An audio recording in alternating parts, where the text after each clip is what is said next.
Thank you.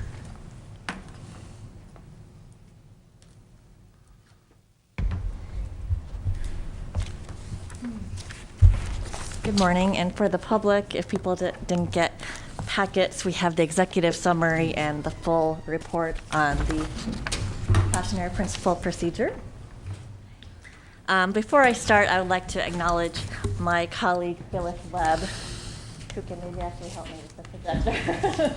And Phyllis has done a lot of excellent work on this project, and also Paul Kaler, who is leaving us for Willett, the city of Willett, who's done extraordinary work on this project, and we're really going to miss him. I'll let you work on it while I talk. How's that? Okay. So this report fulfills the requirement contained within the precautionary principle policy that a final report be made to the Board of Supervisors within 3 years of policy adoption regarding its implementation. So as a recap, what is the precautionary principle? It's the common sense, familiar advice, look before you leap. An ounce of prevention is worth a pound of cure. It allows fundamental questions to be asked, such as, is a potentially harmful activity necessary? What less harmful options are available? And how little damage is possible? The precautionary principle is a guiding framework for decision-making that anticipates how actions will affect the environment and health of future generations. It is not an automatic ban on products or actions. The precautionary principle's key tenet is that when it is apparent that an activity is a potential threat to human health or the environment, full scientific certainty is not necessary to initiate precautionary action. Its essential elements are anticipatory action, that there is a duty to take anticipatory action to prevent harm. Government, businesses, communities, and the general public share in this responsibility. Right to know. The community has a right to know complete and accurate information on the potential human health and environmental impacts associated with the selection of products, plans, and services. The burden to supply this information lies with the proponent, not with the general public. Alternatives assessment. An obligation exists to examine a full range of alternatives and select the alternative with the least potential impact on human health and the environment, including the option of doing nothing. Full cost accounting.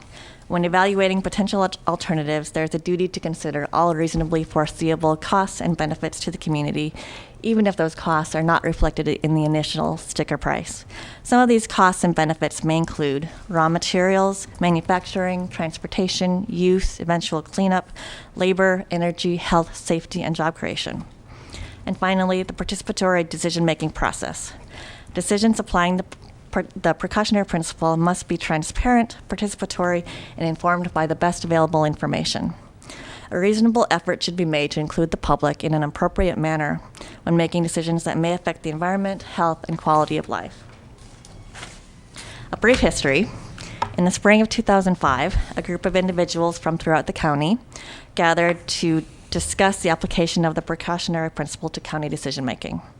In September of 2005, the Board of Supervisors voted to study the precautionary principle for possible adoption, and an ad hoc study committee was formed, which met monthly for 9 months. 3 public forums were held in Ukiah, Willett, and Fort Bragg on how the principle could be applied to county decision-making. In June of 2006, the Board of Supervisors adopted the precautionary principle policy, and in October, selected the Water Agency and Environmental Health to pilot using the principle in making decisions. The policy is not an ordinance that would apply as law to private citizens and businesses about health issues, complying with the public's right to know. A few examples of precaution in action are the Every 15 Minutes program to discourage youth drunk driving, the Needle Exchange program to county staff, and 6, add to the county's mission statement that it strives to promote health and ecological sustainability by living within available resources. After a period of refinement and implementation of the policy in the Health and Human Services Agency, the population of larvae, that is not a duplication of the state effort. The additional workload was involved around presenting to the public and preparing a presentation to present to the public. And For me, within the research is that that, of course, I think that working towards a more sustainable future where we're living within our resources, either financially or ecologically, is where we're going to have to go as human beings in the future, and that there's little question in my mind that is where we're going to have to go philosophically. So I would ask the board to seriously consider, amending the county's mission statement in that regard. In terms of some of the developments within the precautionary principle, I think that it's become clear to the committee that this is more of a state of mind than it is something that we're going to have to be able to have a set of forms or procedures to be able to bring to the employees. And I think that's where I hope the committee is landed. This is really has to do with the way we think rather than the forms that we have to fill out. So with that, Mr. Chairman, if I have any questions, I'd be happy to answer them. Again, questions of the staff to this point? Seeing none, what's the discussion or action at the board level? There is no action. Public comment? I'll call for that. Supervisor Delaware? After public. Okay. I'll invite the members. Good.